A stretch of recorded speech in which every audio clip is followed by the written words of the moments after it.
Man had lived on the island since he was a child. That telescope was his only connection to the outside world. When the weather was good, watching the lighthouse was one of his pleasures.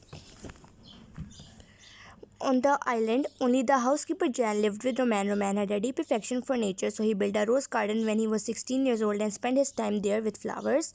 However, on the day of his birth, Roman was cursed, worried that the curse would take away his parents had to send him to a peaceful island. On one day, Roman knew the good news that he can go back home after he turns 18. In 3 months before that, there would be a fighting teacher who would be able to teach him.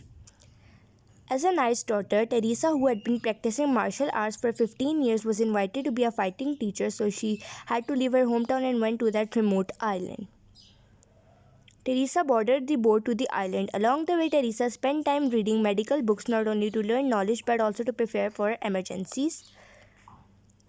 After 7 days later, Teresa finally arrived at the island. She looked up and was stunned because she did not expect that there should be such a chic and gorgeous building on this remote island. After lunch, Teresa decided to stroll around alone. She walked into the garden, accidentally seeing the bright roses. She was much more curious about the owner of the castle. The next day, they finally met.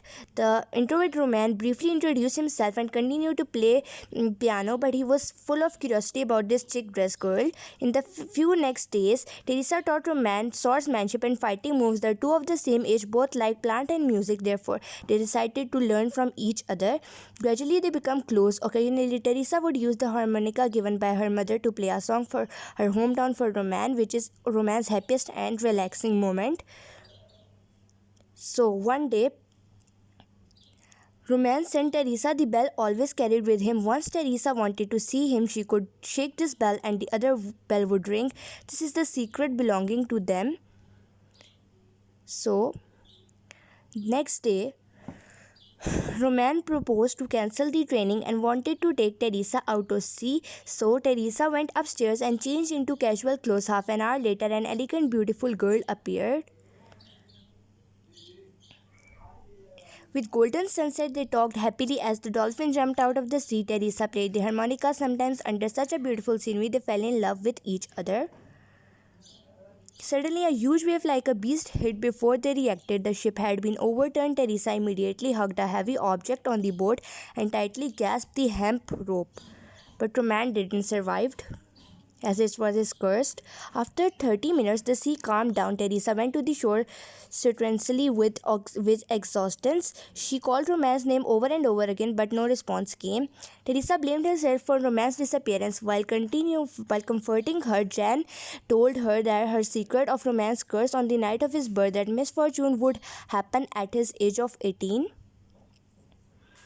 Teresa didn't give up, but all night futile search brought up anxiety and insomnia to her. When Teresa came to the seaside again, the bell got luminous and sounded. Maybe Roman ring the bell. She rowed out to the sea alone at once. The further she rowed, the louder the bell. Teresa's harmonica accidentally fell into the water, making a vortex that involved Teresa into water. Because of his harmonica, she jumped into the water. Legend has it the sole place where Queen Sol ruled for full of sirens. Waking from faint caused by the vortex and looking around, Teresa guessed that legend was true and Roman was buried here. So it is to be continued, and I want all of you that please like, share my channel, and please ring the bell for if you want new videos.